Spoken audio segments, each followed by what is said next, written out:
Private school versus সরকারি school.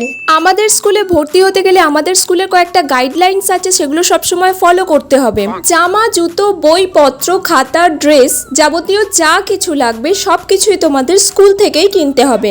বাইরের কোনো জিনিস কিন্তু স্কুলে অ্যালাউ করা হবে না। আর টিফিন সবাইকে বাড়ি থেকেই দিয়ে দিতে হবে। আর মাসে মাসে আমাদের স্কুলের একটা ফিস থাকে, সেটা সবাইকেই দিতে হবে। মানে ওই মোটামুটি আপনি ধরে রাখুন আমাদের 2 লাখ টাকা মতো বাজেট আছে এক বছরে।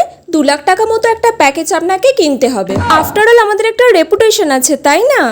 ফ্রি ফ্রি ফ্রি, আমাদের কাছে তো সব কিছুই ফ্রি। আপনারা মিড ডে মিলও ফ্রিতে পেয়ে যাবেন, এমনকি বই, খাতা সব কিছুই আপনাদের স্কুল থেকেই দেওয়া হবে। ব্যাগটা শুধু আপনাদের বাড়ি থেকে হয়তো দিতে হবে। মোটামুটি ওই বছরে 250 থেকে 300 টাকা হয়তো খরচা হবে। এইটুকু খরচা তো করাই যায় ছেলে মেয়েদের পিছনে, তাই না? এক্সট্রা কোনো খরচা আপনাদের করতে হবে না। আর প্রত্যেকদিন দুপুরে আপনাদের ছেলে মেয়েদের বলবেন খেয়ে তারপর বাড়ি যেতে।